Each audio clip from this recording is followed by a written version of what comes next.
I guess I should explain how I got interested in this subject, all right? In most, in almost every book on JFK, they discuss the Bay of Pigs. They discuss the missile crisis, and they discuss Kennedy's decision not to send combat troops into Vietnam at the end of 1961. And so that's fine, okay, but I began to think, why did he not send in the Navy to bail out the Bay of Pigs? Because as we know, Nixon would have done that, because JFK called him after the first day of the crisis and said, go ahead, declare a beachhead and send in the Marines. He didn't do that, all right? During the whole debates in the White House during the fall of 1961, he was essentially the only guy saying, no, we're not going to send in combat troops. All right? And then, during the missile crisis, he would parry and dodge and end up refusing to even use surgical strikes, all right, to take out the missiles that were already there. And like I said, everybody talks about this, but nobody tries to explain why, all right? And so, the other thing that interested me about this subject was if we go from that kind of attitude, and we go to the next slide, which these are the candidates for the last election. We know the kind of record these guys have. Hillary Clinton in Libya. Trump is already, bombed over there in Syria, etc. Well, this seemed to me to make a kind of interesting historical journey. Okay, all right? And so I decided to try and do my best to try and figure out, how this happened, where you have actually both parties now having almost no qualifications to go ahead and use violence as the first arrow in the quiver. Whereas with Kennedy, it was always last, and most of the times it didn't come at all. All right? Right. So, next slide, please. So, this presentation is going to demonstrate with facts and data that JFK's foreign policy was not reformist, but it was revolutionary. And when he was killed, that policy died shortly after. But to understand why it was revolutionary and why it had to die, we have to understand what Kennedy was rebelling against. Next, please. This is a very important point right here. This is a direct quote from Kennedy and Harris Wofford, his civil rights advisor, before the 1960 Democratic Convention in Los Angeles. We have to win because if it's Johnson or Symington, it will be just more of the Dulles Acheson, the same Cold War foreign policy all over. I really like this quote for a couple of reasons. Number one, contrary to a kind of majority mythology, it tells me that before he enters the White House, he already has these ideas. Whereas, Jim Douglas's book, which I like a lot, all right, has this thing that a cold warrior turns. That's the tagline on the book. That somehow this transformation did not come until after the missile crisis. All right, where my thesis is that his new foreign policy was already changed, had already been formulated before he went into the White House. And he also understands how different he is from the other people in the Democratic Party. All right? And that, and boy, is that ever true with Johnson, as we're going to see. He equates Johnson, with John Foster Dulles. All right? Let's go to the next slide. See, George Ball, who was a Undersecretary of State, tried to explain the difference. All right, and he actually called it the Kennedy Doctrine. And by the way, in some of these documents that we're getting now, finally, whatever Donald Trump is going to let us have, he's obviously not going to let us have everything. Bobby Kennedy refers to it with this phrase, the so-called Kennedy Doctrine. The Kennedy Doctrine challenges status quo in the Third World. And by doing that, it countered the Soviets, since we were also now on the side of revolutionary nationalism. Okay? With Dulles and Acheson, all right, that didn't happen.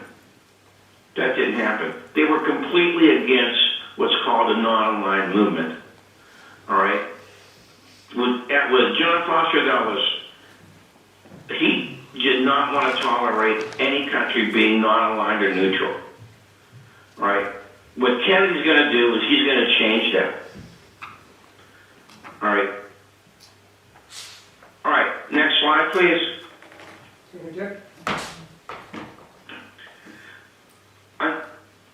This is going to set the historical background. Until World War I, with few exceptions, America was largely an isolationist country. It didn't need a foreign policy establishment outside the State Department because there was not really a heck of a lot to do. In the rare instances of intervention, a war was involved, as was Spain. Next, please. Okay. But after World War I, America started to create a foreign policy establishment, since it now became more and more involved in foreign affairs.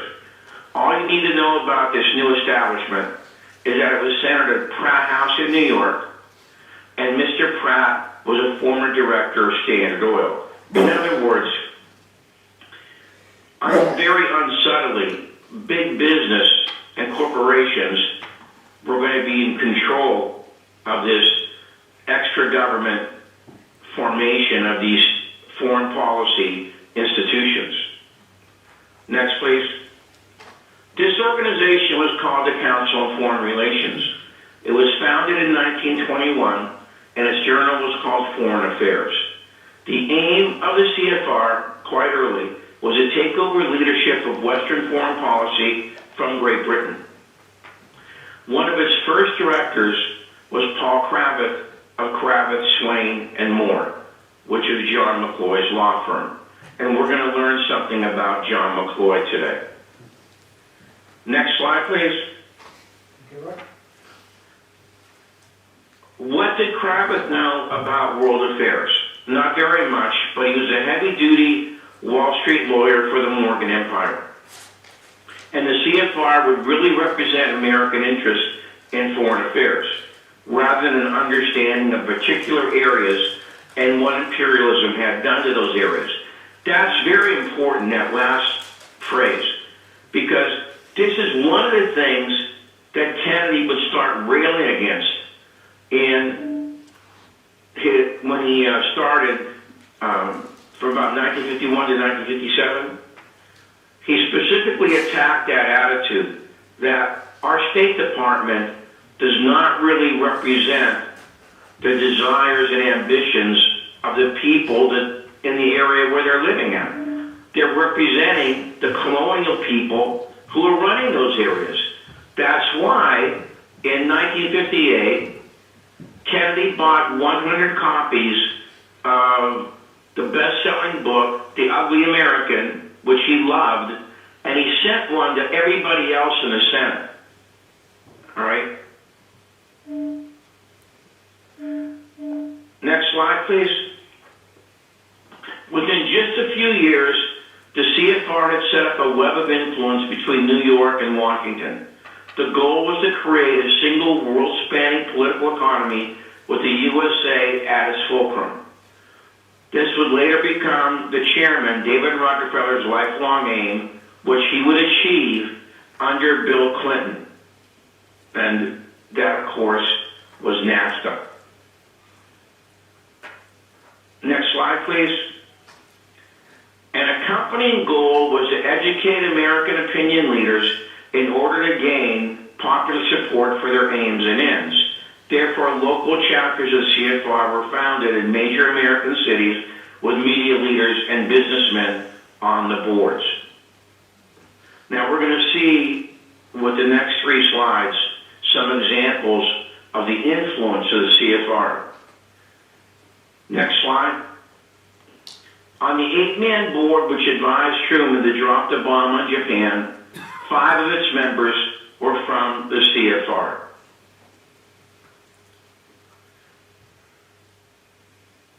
Next slide, please.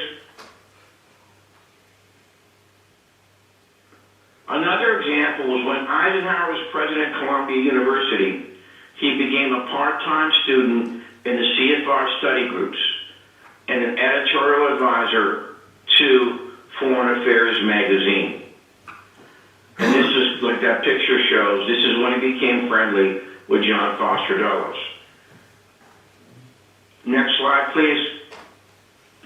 Henry Kissinger began his career as a research editor for a CFR study group. They published his best-selling book on this study group, which was called Nuclear Weapons and Foreign Policy.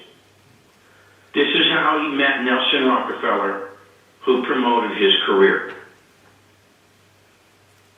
Next slide, please. From 1945 to 72, 66% of State Department officers had been members of the CFR. CI directors Dulles, McCone, Helms, Colby, and Bush all came from the CFR. Half of all the CFR members in 65 were business executives. John A. Whitney, Walter Wriston, Rockefeller, Thomas Watson, and IBM. During World War II, a whole committee of the CFR was incorporated into the State Department. Now, some of the policies advocated by the CFR, which became formal policies of the United States. The British Empire, as it existed, will never reappear, so the United States will take its place. That one was written as early as 1927, all right, which it didn't formally happen until about 1946. America will need economic interests to regulate a world economy, like IMF and the World Bank. Again, 1942, years before their creation. Allies should go easy on Germany and not allow German reparations to supply the USSR. Again, before it happened in 1945. This last one is really kind of striking. Keep low-key relations with South Africa, since whites are still in charge, in order to keep the businesses engaged and working. 1965. That lasted until the 90s. All right, next slide. In Southeast Asia, war with Japan is possible over Indochina as a cheap source of raw materials. We must keep political power in the hands of those friendly to the United States, since all nations there are interdependent. 1953, the loss of any further portion of the Far East would have decisive effects on the balance of world power in the years ahead. That's clearly the beginning of the domino theory. 1956. In geopolitical terms, Southeast Asia is extremely significant since it occupies a position of global strategic importance comparable to Panama and Suez, which of course is complete nonsense. All right, but they're trying to make Southeast Asia into some very, very important area of American national security, which it was not. In 1963, the year Kennedy was assassinated, CFR publishes a book saying Southeast Asia is essential to American security and economic needs, something that Kennedy did not agree with. All right, next slide, please. The CFR creates a public committee to support Johnson's Vietnam policies. The chairman of this group is John McCloy. Group says Johnson acted rightly and in the national interest in committing American troops into Vietnam. McCloy and David Rockefeller meet with LBJ in open support of his escalation policy. In other words, within 1 year of the Warren Report, John McCloy was on board with an official reversal of JFK's Vietnam policy. This one I think is really interesting. In 1967, Bayless Manning was an advisor for CBS. Do you have the next slide up? Yeah. Okay. Was an advisor for CBS while he was a dean of the Stanford Law School. CBS President Richard Salant sent 2 CBS managers who were open for a fair debate about the Warren Report to air on CBS to visit him. Manning told him that such a program was not in the national interest since it had political implications. His advice was taken and CBS did a happy job on the critics. In 1971, David Rockefeller made Bayless Manning the first president of the Council on Foreign Relations. All right? Coincidence or conspiracy? I leave that up to you. All right, next frame, please. JFK was not Eastern establishment. Owing to his Irish heritage, which he never forgot, Kennedy was not a part of the Eastern establishment. He never joined the CFR. He never joined any secret societies. He didn't like working intelligence in World War II. In fact, he got out after about 6 months, and he volunteered for those suicide missions in the South Pacific with those Joe Six-Pack guys. And then he actually brought some of them back to the White House with him. All right? Here's another example. To show how much a part he was from this club, consider his treatment of Jock Whitney. Whitney was a firm ally of the Rockefellers who published the Herald Tribune. Eisenhower appointed him ambassador to England. After Kennedy was inaugurated, he wrote Whitney a rather tense, rather terse termination program. 3 words: Jock, Pat, Jack. The night of the assassination, Whitney went to work as a so-called copy editor. Here's this guy making $700 million, okay, and he goes to work at a copy editor as his newspaper. His was the first paper to propagate the Oswald as sociopath fairy tale. All right, next slide, please. These are what I consider 4 of the better sources to learn some of the stuff we're talking about today. All right, the Richard Mahoney book, JFK Ordeal in Africa, Philip Mullen books on betting on the Africans, Robert Rocco, Kennedy Johnson, and An Online World, that's my favorite, by the way, and Greg Polgrain's The Incubus of Intervention.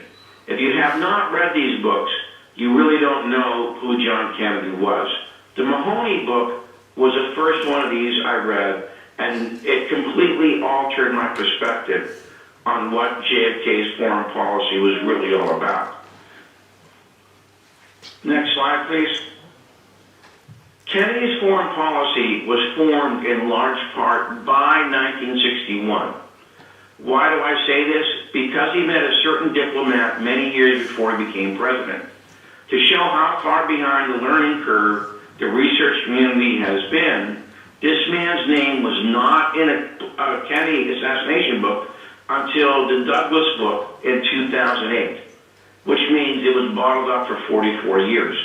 It's a bit astonishing considering the influence that this man had on young John Kennedy. That man, of course, is State Department official Edmund Gullion. Next slide, please. Since Gullion spoke French, he was transferred to Vietnam. The guy sitting off to Gullion's right there is Bao Dai, all right, the French leader head of South Vietnam. Next slide, please. On a visit to Saigon in 1951, Kennedy had a meeting with Gullion. Kennedy was taking a tour along with his younger brother to raise his profile and knowledge about America in the far-flung world. So he decides to visit Saigon. Next slide, please. He has a meeting with Gullion, all right, at a rooftop restaurant in Saigon, and he asks him if France is going to win the war. And Gullion says France is not going to win the war. All right? Ho Chi Minh had inspired the young men to die rather than be under the yoke of France. And France is not going to be able to win a war like that.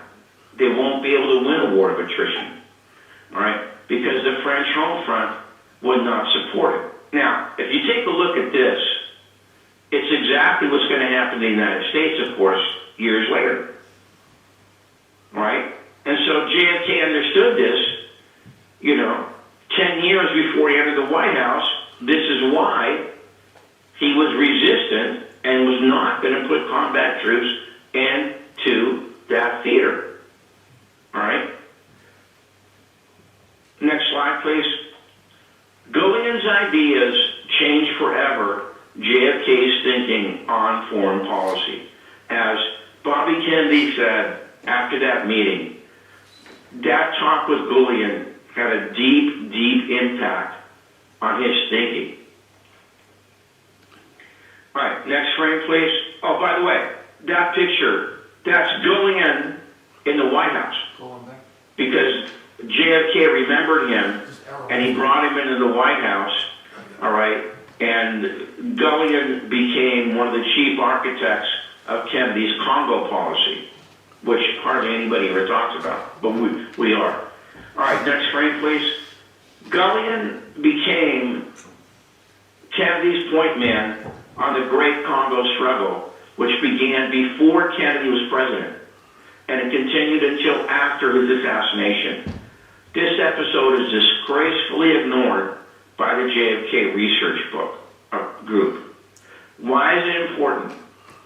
It shows Gullion's immense influence on Kennedy and JFK's undying attempt to keep Congo free of European influence, to keep the rich region of Katanga part of Congo and not a colony of Belgium. All three protagonists for freedom were murdered by 1963. Next frame, please. There is an old cliche, a picture is worth 1,000 words. To me, there is no picture in all of Kennedy's presidency worth more than the one Jock Lowe shot unbeknownst to Kennedy in the Oval Office. It was unrehearsed, and it was a surprise call. That's why it reveals so much about the man who he was. Jock Lowe was one of the three top White House photographers, and he came in, and they were just going to do some posed shots. Kennedy, sitting at his desk, Kennedy writing on some paper, etc. And so the phone call came in from Adlai Stevenson. Next slide. And he told Kennedy that Lumumba was dead. Now, the reason I think this is so important is because we know that nothing that came before Kennedy, and certainly nothing that came after, would have that reaction, to the death of a black revolutionary leader in Africa. All right? Okay, next slide, please. We know this because Eisenhower, after conferring with Allen Dulles, ordered the assassination of Lumumba. All right? LBJ reversed Kennedy's policy in Congo and ordered CIA Cuban exile pilots to strafe the last of Lumumba's followers. All right? Clear. Next slide, please. Congo, 3 murders, 1961 to 1963.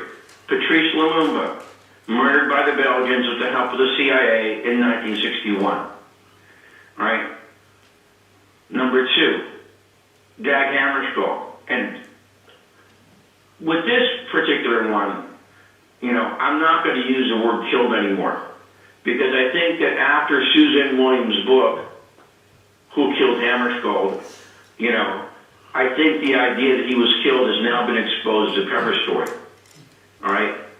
There's no doubt in my mind that Hammarskjöld was murdered, likely by the Belgians with the CIA support in a fake plane crash. And Alan Dulles is one of the names that is now used as part of that plot. And of course, JFK, murdered by the CIA and its allies, including the mob, in 1963. Next slide, please. Harry Truman in 1961. Dag Hammarskjöld, by the way, it's a direct quote in the New York Times. Dag Hammarskjöld was on the point of getting something done when they killed him. Notice that I said, when they killed him. A rather remarkable quote, right? For 1961.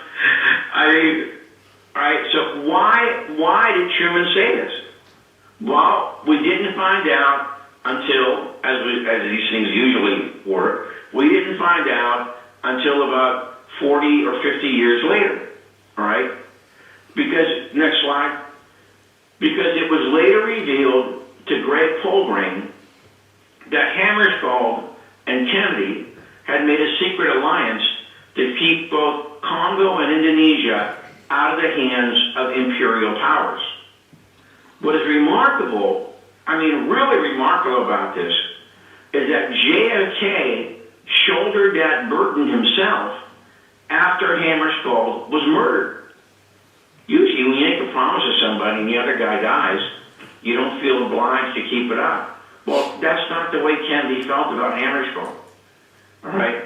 He was going to go ahead and keep this up even though his fallen friend, was not there anymore.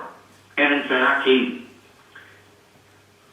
actually told the Swedish attaché, after Hammarskjöld died, that as far as he was concerned, Hammarskjöld was the greatest statesman of the 20th century. And he said, compared to him, I'm a pygmy. He then went to the UN. First of all, how many presidents go to the UN today anyway? All right. But second, he went twice. In order to keep up the effort in the Congo, until finally American troops were committed, along with several other nations, in order to keep Katanga a part of the Congo. All right, next slide, please. Patrice Lumumba became a hero in Africa, not because he promoted socialism, which he did not, but because he resisted foreign intervention. He stood up to the outsiders, if only by getting himself killed. And he is, by the way, in Africa. There's streets named after him. There's plazas named after him. There's statues of him. All right?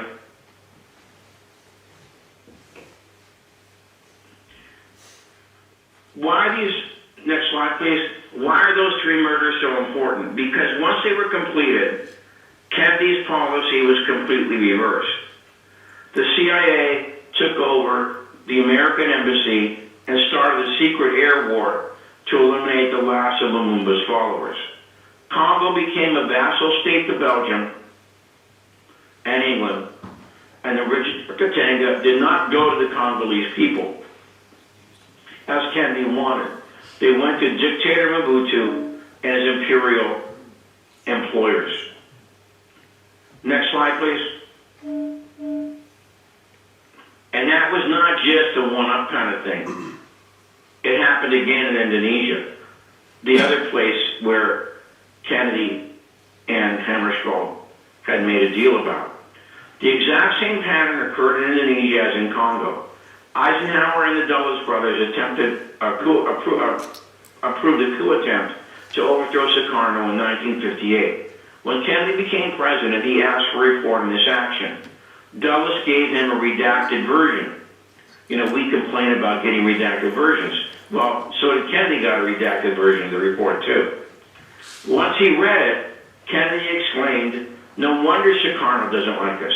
We tried to overthrow his government." Next slide, please. Kennedy was determined to make an alliance with the leftist Sukarno. He assigned RFK and Eldridge Bunker to negotiate the return of West Irian to Indonesia from the Netherlands. Indonesia actually didn't own West Irian, but Sukarno thought it should have been part of the Indonesia archipelago. All right. Without this influence, in other words, without RFK and Eldridge Bunker, it's very doubtful that West Irian would have ever been returned to Indonesia. Next slide, please. Why is this important? West Irian is even richer than Katanga. Kennedy wanted his wealth to go to the people of Indonesia. Just one mine in that area, the Grosberg mine, there's almost $3 billion a year in gold, silver, and copper deposits. And that was in 2006. Multiply that sum by about 40 years, and you'll see what was at stake there for the power elite. And by the way, this has gone into, in Greg Polgrain's book, okay, Incubus, excuse me, the Incubus of Intervention, all right, where he shows how these assets were disguised, okay, by the Dutch, so that neither the United States nor Indonesia would know how much the island was really worth, right? Next slide, please. And so the familiar pattern repeats itself. After Kennedy befriends a third world leader, and in fact promises to visit him in his homeland, the CIA and LBJ reverse this policy with disastrous results for the native population. And this is what I mean. See, this would be an example of what George Ball was talking about, the Kennedy Doctrine. Okay? We were not going to try and stamp out third world nationalism. We were going to try and encourage it. But after Kennedy's dead, this is all reversed.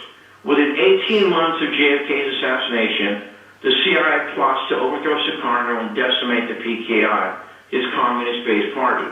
This takes place in the fall of 1965, and it's the bloodiest CIA coup in history. Perhaps as many as 400,000, and if anything, that number is too low, okay, of the PKI are murdered. Another brutal dictator, Suharto, comes to power. The wealth of West Irian does not go to Indonesia, but to Suharto and his imperial allies. So there's a parallel with Congo right there. All right, next slide, please. Kennedy continued and expanded the CIA program to arm the Tibetan rebels to fight against the Chinese invasion of 1952, a program that Mao thought India was backing by giving asylum to the Dalai Lama. Next slide, please. When Mao invaded India in October of 1962, over this program, Kennedy began a daily airlift of arms and supplies to prevent China from overrunning India. 8 flights a day into Calcutta, each flight made up of 20 tons of arms and ammo. The remarkable thing about this takes place during the Cuban Missile Crisis. So Kennedy is managing 2 of these at the same time. All right, next slide, please.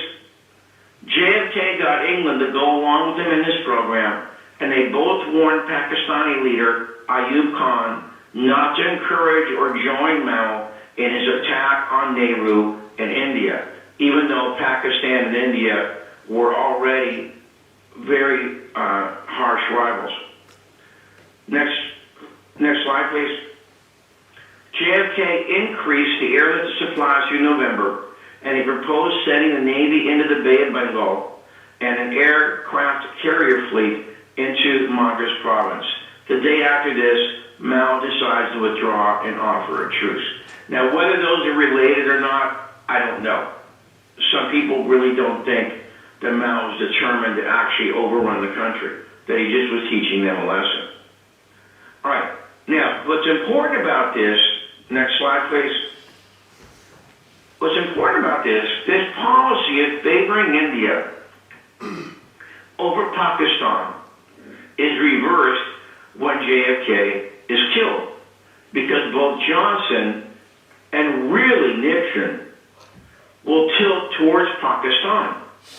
See, Kennedy favored India because he thought, okay, we have this giant country that we can use as a counterweight. It's a democratic country to China. That's why he sent his good friend, John Kenneth Galbraith, to be the ambassador there. Next frame, please. The shifting towards Pakistan will lead to two momentous events. Number one, the genocide in East Pakistan, commonly called Bangladesh, in 1971, which Nixon and Kissinger did not just ignore. They actually aided by smuggling jet planes from Iran to Pakistan. It's a really amazing, it's an amazing piece of history if you don't know anything about this. There's a very good book on it by a guy named Gary Bass called The Blood Telegram. It's called that because Archer Blood was the head of the embassy there, and he wrote a memo to the White House describing what was happening and saying the United States should not just stand by and watch this. When he got no response, he did something even more extraordinary.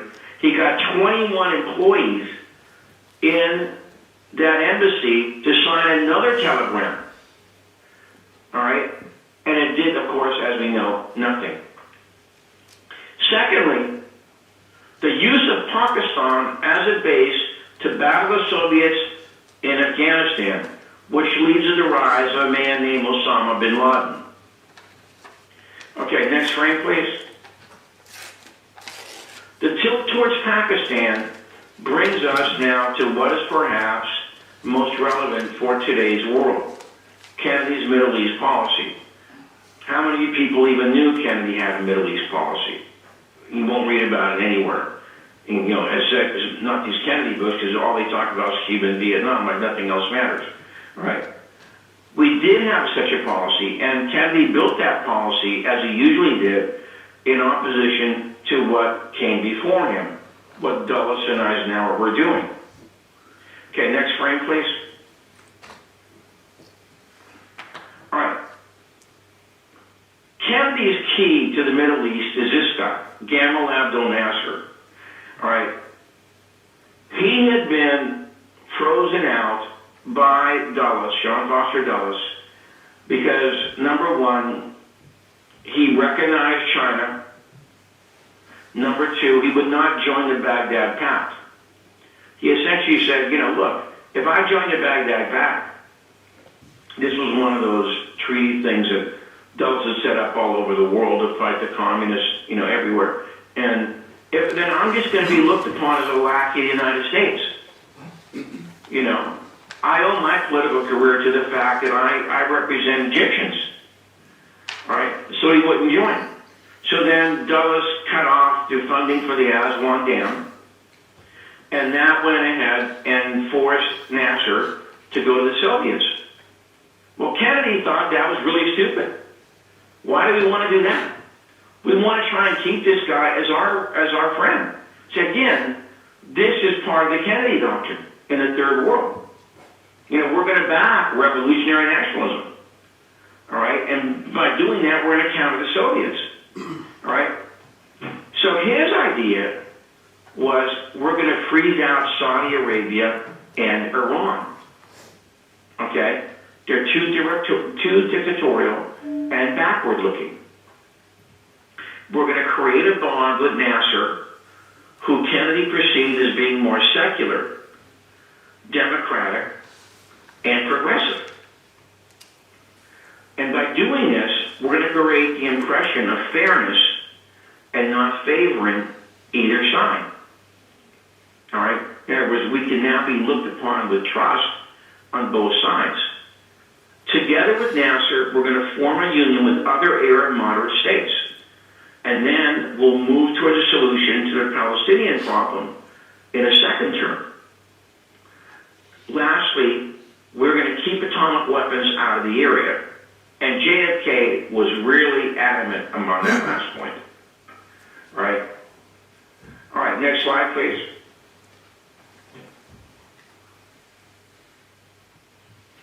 Kennedy was firmly opposed to monarchies like the Shah and also King Saud in Saudi Arabia. The Kennedy brothers were very dissatisfied with the Shah of Iran. As was Saud, they saw his monarchy as being out of touch with the masses, crony-ish, and opposed to civil rights. Kennedy commissioned a State Department study of the costs and liabilities of returning Mossadegh to power in Iran, all right, which of course would be another reversal of the Dulles position. The Shah knew the study was about Mossadegh was not just talk. The Kennedys wanted the Shah to expand economic opportunity and civil rights. So in 1963, the Shah launched a reform movement called the White Revolution to give land to peasants and grant more rights to women. Next slide, please. As James Bill notes in his book, The Eagle and the Lion, the pressure on the Shah was greatly lessened by Johnson, and especially Nixon and Carter, because all three presidents' connections to the Rockefellers, who had much invested in the Shah's survival by any means, which of course means one word, oil. LBJ was close to Nelson Rockefeller. Henry Kissinger, Nixon's national security advisor, owed his career to David Rockefeller, as did Zbigniew Brzezinski, who was Carter's national security advisor. Next frame, please. After JFK's death, the Shah felt close enough to the White House to request that dissidents in the USA be deported back. RFK interceded to halt the proceedings, and the students wrote him later that he probably saved their lives. Next frame, please. Kennedy never cared for David Rockefeller's globalist designs, but there is no doubt that Allen Dulles and John McCloy were Rockefeller disciples. It was not Jimmy Carter's decision to let the Shah into the USA. That decision was pushed on him by John McCloy, who was being paid royally to do so by David Rockefeller. Next frame, please. Since Carter resisted his overtures, McCloy decided to pick off his advisors one by one. Warnke, Cy Vance, Fritz Mondale. They'd now joined Brzezinski. And Carter was now cornered, but before he caved in, he turned and asked, all right, just answer me this. What are you guys going to advise me to do when they invade our embassy and take our employees hostage? All right, which of course is what happened, with cataclysmic results. Okay, next frame, please. The move by Rockefeller and McCloy, which did so much to bring us Ronald Reagan, was previewed back in 1964. In the fall of 1963, David Rockefeller wanted to meet with JFK about planning an overthrow of the government of Brazil. Kennedy refused to take that meeting, but in December, Johnson did, and the coup in Brazil began in the spring of '64. The point man for the Rockefeller and the CIA was McCloy. At the same time, he was sitting on the Warren Commission. So that's two of Kennedy's policies that McCloy was involved in reversing in 1964 and 1965. Next frame, please. The reversals of Kennedy's policies had cataclysmic results because Saudi Arabia now became a secret sponsor to terrorism. after the explosion of Islamic religious fanaticism Kennedy feared broke out in Iran in 1979. Next frame, please. Because it was important to his policy, JFK was intent on keeping nuclear arms out of the Middle East. When he learned that Ben-Gurion and Golda Meir were lying to him about the Dimona reactor, he was furious and vowed he would obstruct it with every means at his disposal. Next frame, please. This policy was also overturned upon Kennedy's death. He wrote letters to Ben-Gurion specifically warning about the issue, but neither LBJ nor Nixon voiced any objections to Israel acquiring atomic weapons. Right? This is really remarkable when you think about it, okay? Because LBJ knew that the Dimona reactor was going to be active within a few months, and he didn't really say anything about it. Nixon knew about it, and he had a wink and a nod deal with the Israelis. All right? You don't talk about it, we won't say anything about it. All right, next frame, please. This betrayal of Kennedy's policy was made even worse because Israel likely stole the uranium for its first bomb from a nuclear processing plant in America. It was called NUMEC, and it was located north of Pittsburgh, Pennsylvania.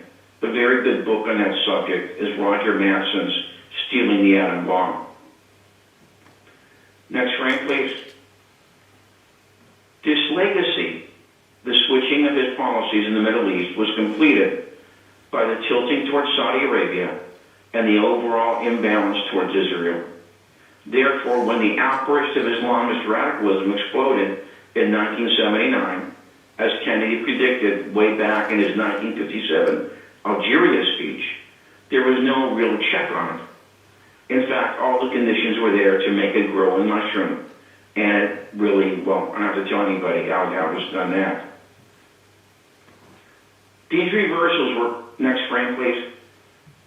These reversals were consciously begun by LBJ and completed by Nixon after the death of RFK. Jerry Ford supplied the final coup de grace. Cheney and Rumsfeld thought Kissinger and Nixon were too moderate, especially towards the Soviets. Therefore, people like Wolfowitz and Nitze were brought in to do battle with and steer the CIA to the right on the threat posed by the USSR. That was called Team B. Next frame. Ford did this with the help of CIA Director Bush, and this is how the neocon revolution began and the rise of the likes of Richard Perle.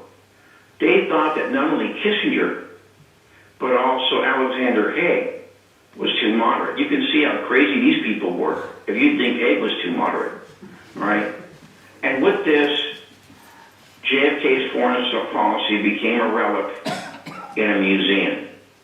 You know, something to be excavated and explicated by future scholars on Sunday mornings on calls from Los Angeles to London. All right? And that's where it exists today. All right, next frame, please. And that is how we got this.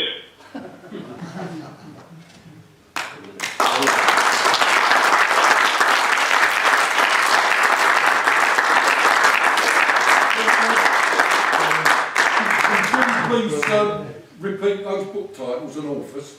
We can give you the slide. We'll put it up. Is there anyone who's got a question for Jim? Right, Peter. That Paul Grain book, Incubus of Intervention, I got that given me to read and I've read it, but I tried to get hold of my own copy in the UK and it's like rocking horse poo. I just wondered if Jim knows it's available in the States. Can you repeat the question for me? The book, The Incubus of Invention, is it available in the States? Because you've been trying to get hold of it. Yeah, I actually think you can get that book, okay, on Amazon. All right. Yeah, I think you can get that book. It's not easy, but I actually think you can. awfully expensive. David?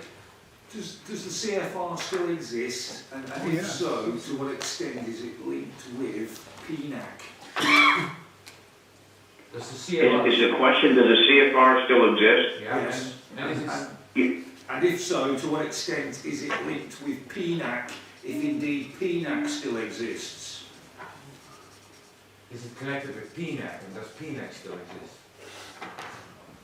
No, PNAC doesn't exist anymore. The CFR exists today, and it's just as powerful now as it was back then, because what they've done is that they've expanded their membership to include many, many, many media people in it.